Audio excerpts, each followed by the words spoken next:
एक साधं म्हणणं आहे, हैदराबादचं गॅजेटियर आमचं लागू झालं, हे तुम्हाला मान्य आहे का? माईक द्या त्यांच्या हातात. 2 मिनिटात लोकांच्या अडचणीमध्ये प्रश्न नाही येणार. त्या माणसानं मोठं काम केलंय. हॅलो, ते जिल्ह्यात तिथं व्हायला पाहिजे. विखे पाटील साहेबाकडे द्या.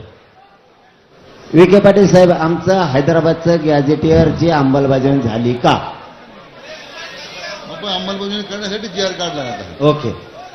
GR याच्यासाठी काढला की अंमलबजावणी करायसाठी? एक प्रश्न. दुसरा ऐका, गॅजेटियर मधील नोंदीच्या आधारे आम्हाला कुणबी प्रमाणपत्र आता दिले जाणार का? बरोबर. त्या जे काही त्याच्यामध्ये आपण निकष दिलेले आहेत ती पूर्तता केली, नातेवाईक असेल, पुढे खापड पंजोबा किंवा कुटुंबातील तुमचं पुणे असेल, अफिडेव्हिट जरी केलं तरी देणार आपण दाखला. उदाहरणार्थ क्रमांक 1, पोराव लय महत्वाचा विषय उगाच ऐकाकडे नो गोंधळात महापार कंबरड मोड. समजा हैदराबाद गॅजेटियर मध्ये छत्रपती संभाजीनगरमध्ये अंदाजे 1,23,000 1881 ते 1901 साली 1,23,000 कुणबी दाखवलेत गॅजेटियर मध्ये. त्याचे 5-5 पोरं जरी आता म्हणले 1881 पासून, हा खूप महत्वाचा विखे पाटील साहेब विषय आहे. घाई गडबडीत समाजाचं वाटोळं व्हायला नको. बार मला हे लोक गरिबाच्या घेऊन यावं लागते. 5-5 जरी म्हणलं, 10-10 जरी म्हणलं, 1,23,000 म्हणलं तरी समजा 1.5 लाख धरू आपण.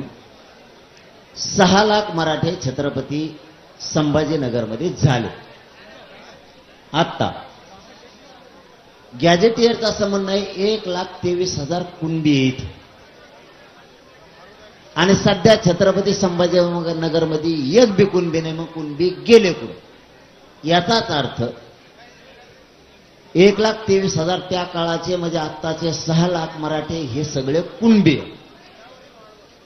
याच पद्धतीनं त्रिसदस्यीय केलेल्या समितीला काम करावं लागेल विखे पाटील साहेब. 1, धाराशिव मध्ये 97,000 मराठे कुणबी त्यावेळेस दाखवले.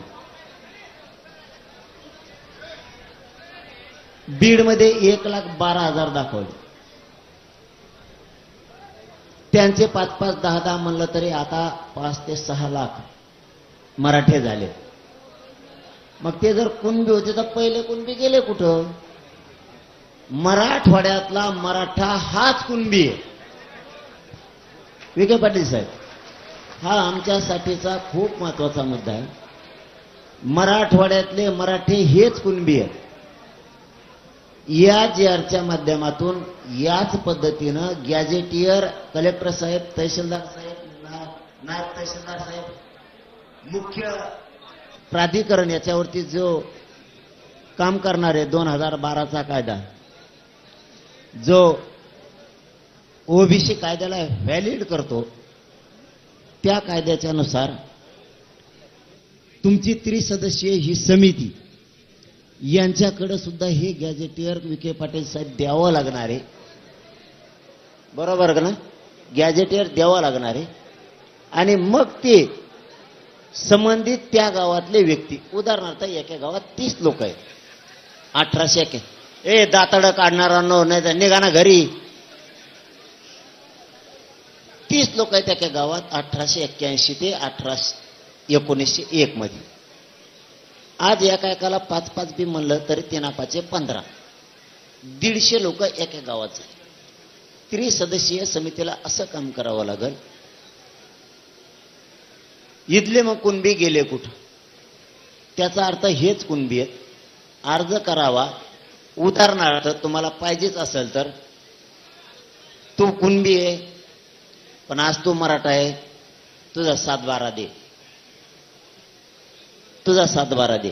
तो याकडे 7-12 नाही, तू कोणाच ते बटन रन करतो त्याचा शपथपत्र दे, तुला कुणबी प्रमाणपत्र देतो. बरोबर? आपण जे म्हणता गाडगे पाटील साहेब, तेच अभिप्रेत याच्यामध्ये तेच अभिप्रेत आहे. त्यामुळे अशी अडचण अजिबात नाहीये काही. आणि विखे पाटील साहेब म्हणते तेच आहे मग याच्यात. बर, ही झाली एक बाजू. आता हेच करावं लागेल बरं का. पण तुम्हाला सुधारित आणखीन आदेश द्यायचे, त्या 1-2 दिवस तुमच्या हातात आहेत. पण मी लास्टचं सांगतो आता, जे आर मला लढण्यावरला विश्वास आहे. जे आर फसवणूक करणं येणं जाणं, लय मराठ्याने मुंबईत तुंबिली म्हणून वाटा लावणं, हे खूप मी बघितलं. जरी तुम्ही फसलं तरी मराठी कदारणार नाहीत. मराठी कदारणार का? एक भाग झाला. दुसरं, आता आम्ही कापरे कोपरे बघितले, कोणत्या कोपऱ्यात कसं राहायचं काय. दुसऱ्या बारी नाही, फौजा जशा पायथ्याला नेते तशा आम्ही फौजा पायथ्याला आणून ठेवल्यासारखं करू शकतो. पण माझी तुम्हाला गप्पा रे, मला बोलून द्या. माझी विनंती, जर कदाचित काही अभ्यासकांचं म्हणणं असेल तर मान सन्मान त्यांचा म्हणून, त्यांनी जर आता अंमलबजावणी झाली, पोराय हो, आणि अभ्यासकांना सांगतो एवढं बी नव्हतं राव आपल्या हातात. मला लेकराला समजून घ्या यार, मी तुमचं वाटोळं होऊन असं नाही पाऊल उचलणार. मला आयुष्यात नाही कमायचं रे काही, मला तुम्हाला कमायचंय. माझ्या जागेवर दुसरा असता करोडो रुपयांनी पद कमवून घरी बसला असता रे. जर चुकलंच तर विखे पाटील साहेबाला सांगतो, मला उद्या परवा अभ्यासक जर येऊन म्हणले की पाटील इथं इथं फसवणूक झाली, तर विखे पाटील साहेब एकच शब्द पाहिजे आम्हाला तुमच्या, त्याचा सुधारित एक जे आर काढा. नाही, मी जरंगे पाटील साहेबांना एवढं सांगू इच्छितो, अतिशय विचारपूर्वक या सगळ्या प्रक्रिया आपण पूर्ण केलेल्या आहे जी आरच्या माध्यमातून. तरी त्याच्यामध्ये एखादी शंका उपस्थित झाली तर निश्चितपणे आपण माझ्याकडे पाठवा, मी त्यांचं समाधान करीन. त्यांना असं वाटलं नाही ते बदल त्यात थोडा शुद्धीपत्रक करायचं, तसंही करू. काय आमच्या सरकार करू म्हणले. ओके, आता प्रश्न सगळे सुटले, आता शेवटचा राहिला, आणि आता लगेच बंद करतो बोलायचं. म्हणजे आता उपोषण आपण काय करायचं काय नाही तर ठरवूच, पण आता एकच राहिला. विखे पाटील साहेब, आम्ही लय तिळ तडपतो गरीबात लेकरं मोठं करायला, कधी काय मागत नाही. पश्चिम महाराष्ट्राचं गॅजेटच घेतलं तुमचं, आणि तर राज्यावर जबाबदारी टाकली. 15 दिवसात ते महिन्यात गॅजेट लागू करायची. मी सोडित नाही, मी आहे ना. मला विदर्भ सारखा, नीट ऐक, मी प्रत्येकाचा प्रश्नाचं उत्तर देतो, म्हणजे कुणी देत नाही आजकाल. ते म्हणते जाय तिकडे मग घरी, तुला शान आहे म्हणून तो समाज माया माग आहे. मी पश्चिम महाराष्ट्र, विदर्भ, मराठवाडा, खानदेश कधी वेगळं बघत नाही, पुरा महाराष्ट्र मी एक बघतो. म्हणून समाज माझ्या मागे. काय रे इकडे कोपऱ्यात बोल नका रे. म्हणून मी, माझा एक शेवटचा प्रश्न आहे फक्त, विखे पाटील साहेब, आम्ही लय तर पडतो गरीबाचे लेकर. पैसे नको, पद नको, तुमचे वा करू आम्ही, चांगलं करा समाजात तुम्ही, आम्ही तुम्हाला डोक्यावर घेऊन नाचू सगळ्या, आम्हाला काय गरज नाही. आणि ते सामंत साहेबाला चांगला माहिती आहे आपला काचका कसं डोक्यावर घेऊन नाचवतो आम्ही. एकदा शब्द दिले ना डोक्यावरच घेऊन नाचत होत, नाही हलून देत म्हणलं, नाहीच हलून देत. तरी 2 फरार राहिले, 2 फरार राहिले, 2 आले नाही. त्यांचे 2 मंत्री आले नाहीत, नाही तर त्यांना माहिती आपण शब्द दिल्यावर मागं सरकतो का. तसं तुम्ही तुमचं आयुष्यभर राजकारण करा, काय करायचं आम्हाला राजकारणाचं फास करणार. आम्हाला आरक्षणाशी मतलब आहे. एकच शब्द शेवटचा सांगतो, जर याच्यात काही झालं, पुन्हा त्या वाशीच्या गुलालासारखं जर झालं, अभ्यासकांनी वकिलांनी वाचलंय, आता वकिला सुद्धा तोंड आणि डबल जर काही बोलले, आणि आता अभ्यासक सुद्धा सगळे म्हणले जे आर सातारा संस्थांचा बरोबर आहे, हैदराबाद गॅजेटचा बरोबर आहे, केशेसचा बरोबर आहे, बलिदान गेलेल्या कुटुंबाचा बरोबर आहे. शिंदे समिती सगळ्या व्हॅलिडिटी द्यायचे आदेश काढतील. शिंदे समिती रोज काम करणार, प्रमाणपत्र सगळ्याचे दिले जाणार, 58 लाख नोंदी ग्रामपंचायतला चिटकेल्या जाणार, हे सगळं सांगितलंय. बलिदान गेलेल्याचे पैसे आणि नोकऱ्या दिल्या जाणार. पण माझा एक प्रश्न वैयक्तिक राहिलाय, जर 4-2 दिवसांनी म्हणले, 8 दिवसांनी, याच्यात थोडं चूक आहे, दुरुस्ती करा, फसवेचा अंदाज दिसतोय, काय आहे का? कोण वाचायचं म्हणतं का? रातभर वाचितो का? मला असले खोडीचे लोक आवडत नाहीत. आधी वाचायला 2 घंटे दिले, टायमाला कुणाच तरी फोन आला की डबल वाचिते. नका रे, नेत्यासाठी जातीचं वाटोळ नका करू. पण मी सांगतो ना पोराव, तुम्हाला माझा शेवटचा तेवढाच एकच शब्द आहे, जर म्हणले कदाचित असं झालं तर विखे पाटील साहेब तुमच्या घरात जीव दिवस तर मी उठणार नाही.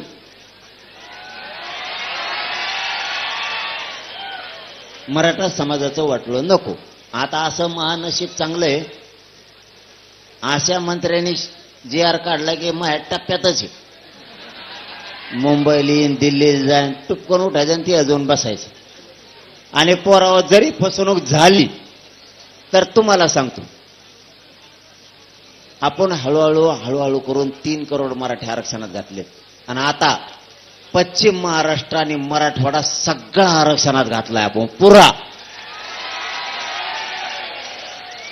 जर काही राहिलंच तर मग आज शब्द आहे तुम्हाला, जीवात जीव आहे तोवर तुमच्यासाठी लढण गद्दारी करणार नाही. आणखीन काय पाहिजे तुम्हाला? हे फसिनारच आहेत, फसिलं तर फसू द्या. मी म्हणलं का आता लढत नाही. छत्रपती शिवराय वारंवार लढले म्हणून स्वराज्य निर्माण झालं. एकदाच लढले स्वराज्य निर्माण झालं का? मी वारंवार लढण होत असते. चूक एखादी तुमच्याकडून होती, एखादी मायाकडून होती.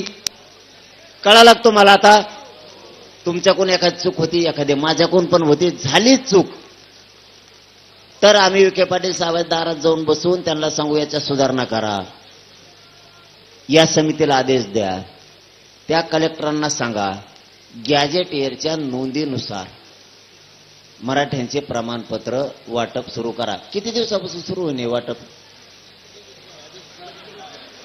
आदेश किती दिवसात निघत असतो ते नाही मला माहिती. आता जी आर आपण आज अप्रूव्ह केला आहे, उद्या जी आर इश्यू होऊन जाईल. आता काढला मी जी आर, आता इश्यू होईल. आता मग उद्या पुढच्या 1-2 दिवसामध्ये मी सगळ्या जिल्हाधिकाऱ्यांना सगळ्या सूचना हे म्हणते 2 दिवसात प्रमाणपत्र वाटपाला सुरुवात होईल हैदराबाद गॅजेटनुसार. मी म्हणतो 8 दिवस. त्याला काय आहे की आता जी प्रक्रिया घालून दिलेली आहे त्या प्रक्रिया ती सुरू करून देऊ. ज्याला पाहिजे तो अर्ज जमला ना? जमलं ओके का? आता ओके म्हणू हा. मग आता काही अडचण नाही ना? जुने अभ्यासक पण आलेले आहेत. ओके ना? आता काही ताण नाही ना? ओके म्हणले ना? आता काही ताण नाही ना? हा, म्हणजे जुने सुद्धा ज्यांनी आयुष्य घातलं ते सुद्धा हा म्हणले. आता मी टेन्शन फ्री. नसता मी विखे पाटील साहेबाच्या बरोबर घरी जाऊन बसतो. तुम्हाला काय करायचं? चुकत असतं रे, मी चुकत असतो, तुम्ही चुकत असतात. जरंगे पाटील आपल्यासाठी सुवर्ण क्षण आहे, मराठवाड्यासाठी आणि पश्चिम महाराष्ट्रासाठी आजचा सुवर्ण क्षण आहे. जरंगे पाटलांचं माझ्या घरी केव्हाही स्वागत आहे. धन्यवाद आणि धन्यवाद. चांगल्या कामासाठी स्वागत राहील. तुम्हाला काही चुकीचं आम्ही करतो म्हणून संधी देणार नाही. चांगल्या कामासाठी. वा वा वा. ते म्हणले माझ्या घरी यायची तुम्हाला संधी सुद्धा देणार नाही. गॅजेटियरच्या आधारे नोंदी आणि प्रमाणपत्र द्यायला सुरुवात होतील. आता माझं शेवटचं म्हणणं आहे, म्हणजे झालं शेवटचं झालं. मला वाटतं आहे. शांत बसा 1 मिनिट. तुम्ही बोल ना काय वरचेच लय बोलता.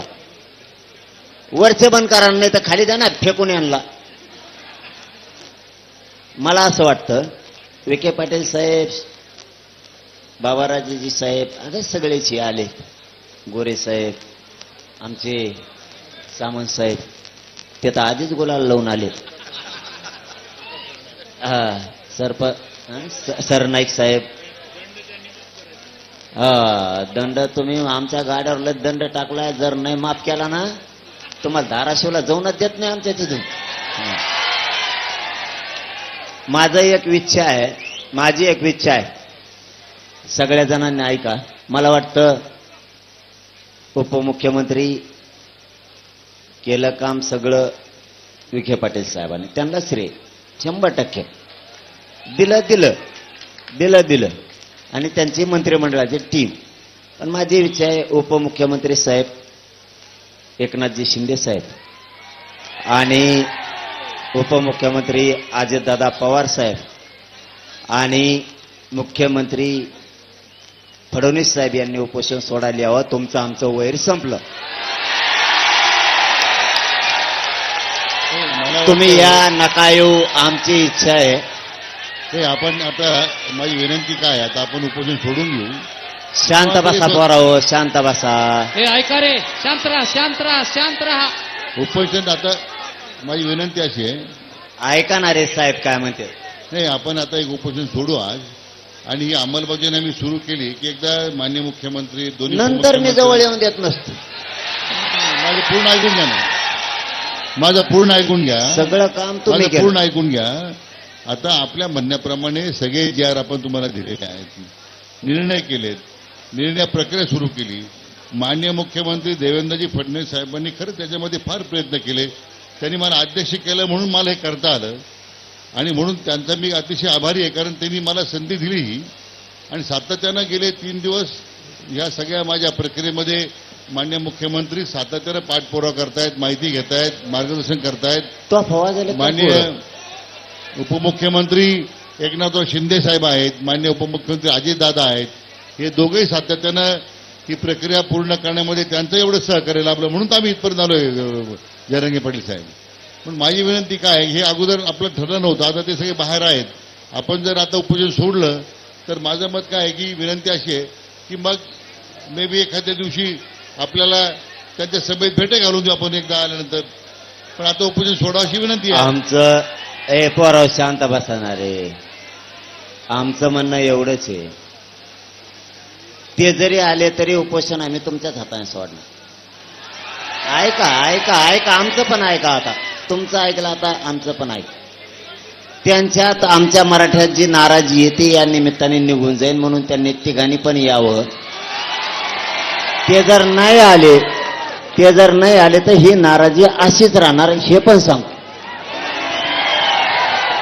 मंत्रिमंडळ उपसमितीचा मी अध्यक्ष म्हणून ते सगळे अधिकार मला दिले होते आणि अहो तुम्हीच सगळं म्हणलं आणि ना तुमच्याच नावाने उद्या नारळ एक फोडणार. मिनिट. आणि मग सगळे मंत्रिमंडळ सदस्य आम्ही त्याच्यामध्ये होतोच. म्हणून आता निर्णय होतो म्हटल्यानंतर ते त्यांचाच निर्णय माननीय मुख्यमंत्री आणि उपमुख्यमंत्र्यांच्या लक्षात घ्या. आमची इच्छा सांगितली, येते नाहीत नका काय.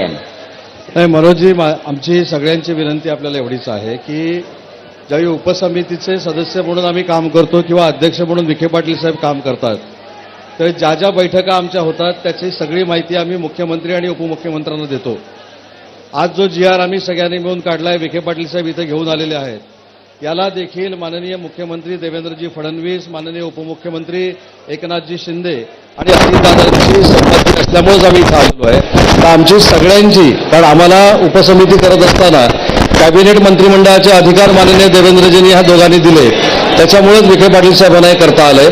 तर आमच्या सगळ्यांच्या वतीनं आपल्याला विनंती आहे की आपण आपल्या देखील प्रकृतीचा विचार करून आपण हे उपोषण मागं घ्यावं, ही आपल्याला आम्ही विनंती करतो. आमचं एवढंच म्हणणं होतं की त्यांच्यातली आणि आमच्यातली नाराजीची कटुता कमी व्हावा म्हणून, ते यावा म्हणून नाही. मी कोतवालाच्या हाताने उपोषण सोडायला बसलोय. ते कटुता असती ती कमी व्हावा म्हणून. नाही आले तर नाही आले, असं काही अडचण नाही. पोराय हो, नाही, माझी अडचण काय- उपोषण सोडायचं का? सोडा.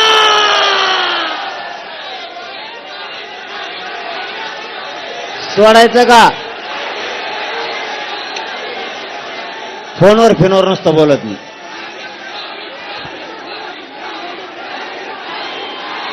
उपोषण सोडायचं का? सोडायचं का नाही? काय म्हणतात? थांबा थांबा थांबा, शांत व्हा शांत व्हा. ए, थांबा रे, थांबा. नाही,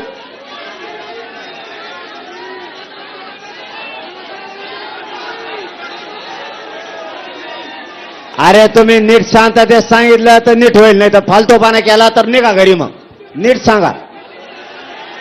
त्यांचं म्हणणं असं आहे मुख्यमंत्री उपोषण सोडायला आणा म्हणून ते म्हणतात उपोषण सोडायचं नाही. आपल्यासाठी आपलं काम महत्वाचं आहे, तुमच्यासाठी मी महत्वाचा आहे का तुम्हाला फालतूपणा करायचा आहे? हा, मग मी महत्वाचा आहे ना. यांच्या हाताने गोयना उपोषण सोडायचं. आपल्याला गॅजेट पाहिजे होतं, आपल्या लेकराचं कल्याण झालं, गेला विषय खड्ड्यात. नाही म्हणण्याचा उद्देश ते होता. मी जाणून घेतो म्हणून तर पोरं माझ्या संग आहेत. ते नाही म्हणले का आपण लगेच म्हणायचं असं नाही. नाही कमून म्हणतेत, त्यांचं म्हणणं काय आहे सगळं ऐकून घेतं. पट्ट्यायचं म्हणून हे पट्टे माझ्या संग येतं. त्यांचं म्हणणं होतं मुख्यमंत्री आणि 2 उपमुख्यमंत्री हे यावत, मग उपोषण सोडू. पण आपला उद्देश काय आहे? मराठा आरक्षण. ते मिळालं पाच झालं, एखादा येत नाही का मरो का मग इथं बसून मी? मग हे बी कळायला पाहिजे तुम्हाला. त्यांना यायचंच नाही समजा आपलं मराठ्याचं उपोषण सोडायला, का मारता का मला? सोडू का आता? ओके चला धन्यवाद. दम्मानी गावाकडे जायचं आपल्यासाठी. आजचा आपल्यासाठी सोन्याचा दिवस आहे, सोन्याचा. गाड्या दम्मानी पळवा. दिवाळी आपल्यासाठी आज दिवाळी.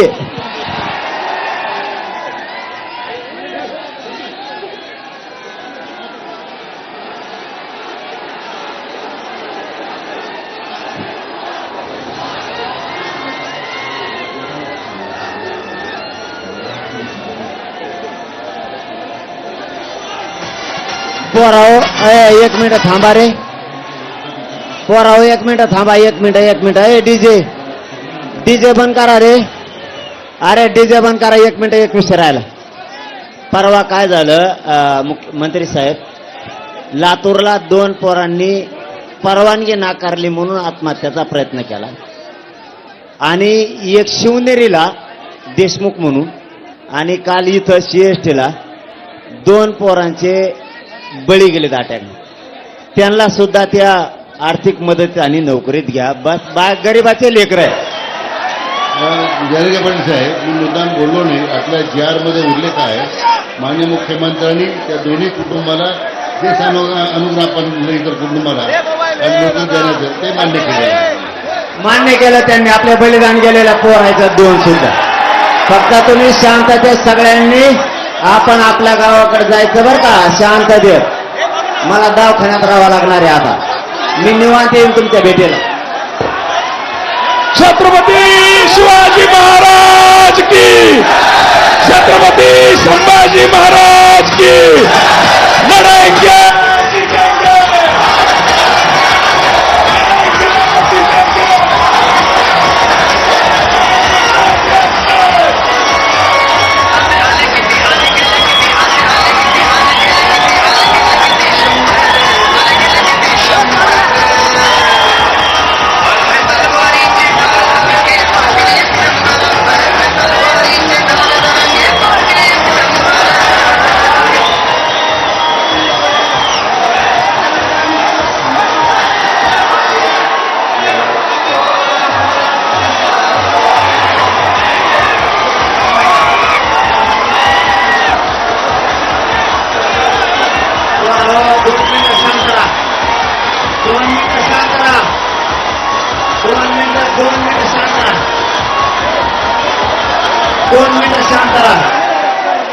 दोन मिनिटं शांत राहा. बोलावं आभार मानू द्या मंत्री महोदयाला.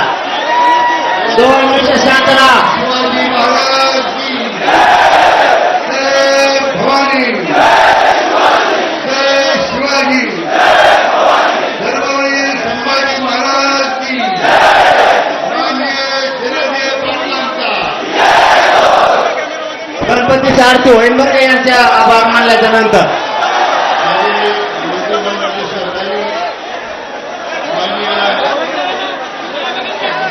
नामदार सुरेंद्रजी भोसले साहेब, माननीय नामदार जयकुमारजी गोरे साहेब,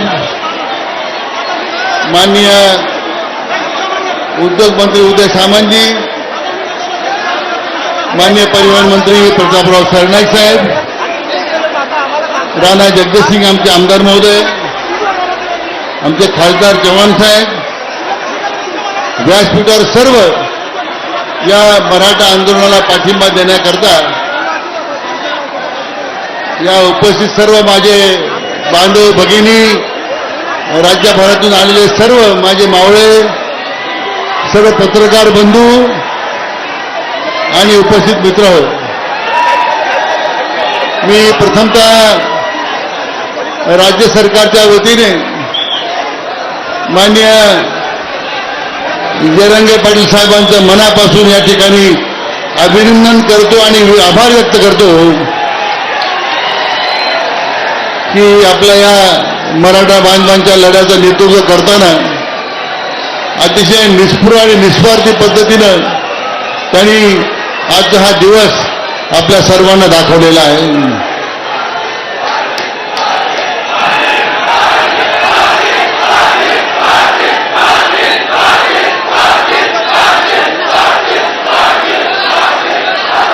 मला राज्याचे लोकप्रिय मुख्यमंत्री मान्य देवेंद्रजी फडणवीस आहेत त्यांचे आभार मानायचे आहेत.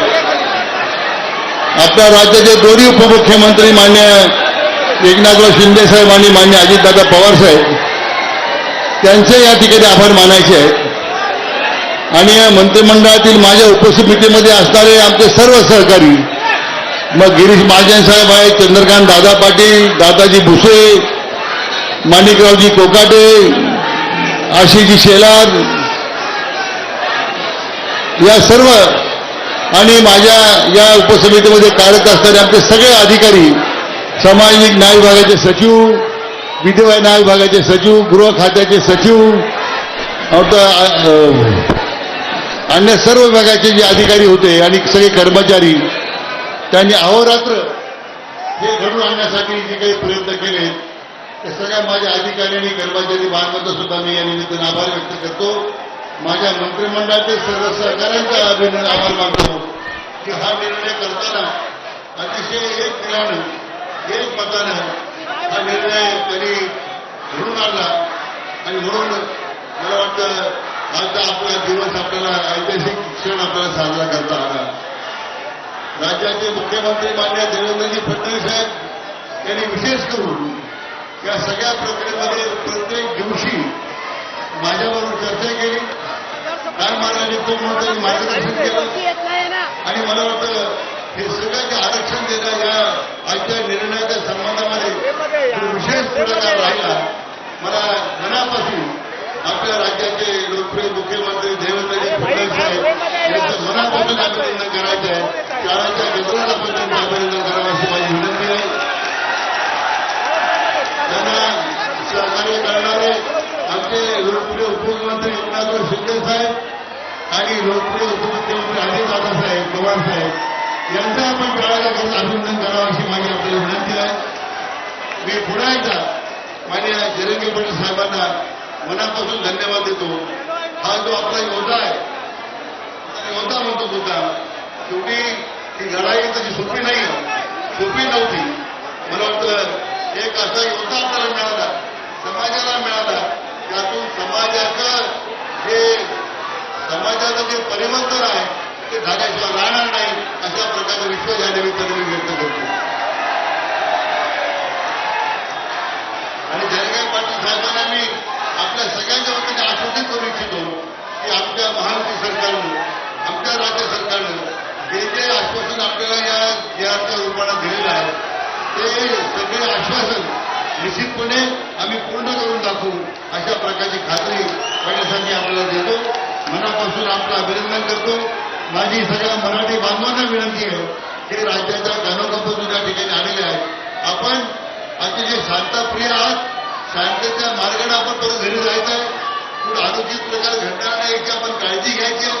आपला मराठा बांधव हा किती शिस्तप्रिय आहे हे आपल्या सगळ्या राज्याला आणि जगाला दाखवून द्यायचं आहे.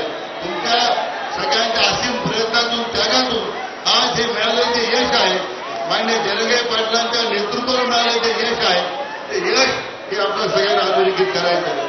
मी मनापासून पुन्हा एकदा जरंगे पाटील साहेबांचं आणि आपल्या सगळ्या तमाम मराठी बांधवांचं मनापासून अभिनंदन करतो, आभार मानतो आणि मनापासून पुन्हा एकदा आपल्या सगळ्यांना जाण्याकरता शुभेच्छा देतो. आणि सगळ्यांना उत्तम आरोग्य, उदंडाचं परमेश्वरानं द्यावं आणि हे आजचा जो निर्णय झाला आहे तो पूर्णतेला जाण्यासाठी परमेश्वरानं आम्हाला इच्छाशक्ती प्रदान करावी अशी विनंती करतो. मनापासून धन्यवाद. आता आपण गणपतीच्या आरतीला आपण सगळे उपस्थित राहावं, उभं राहावं अशी विनंती करतो. मनापासून धन्यवाद. जय हिंद, जय महाराष्ट्र. बांधवांनो, या मीडियाच्या प्रतिनिधीला जे तुम्ही भरभरून प्रेम दिलं, या मीडिया प्रतिनिधींसाठी एकदा जोरदार टाळ्या होत्या.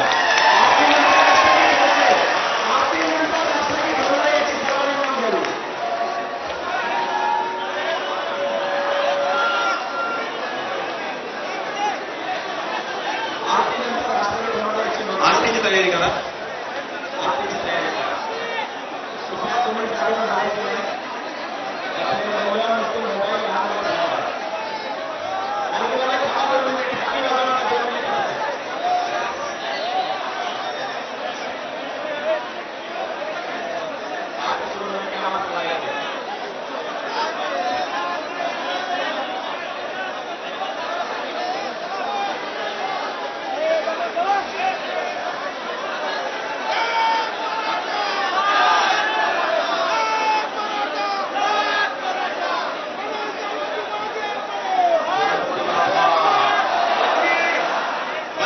पाठीमागून बोलाले सरपंच बोलाले पाठीमाग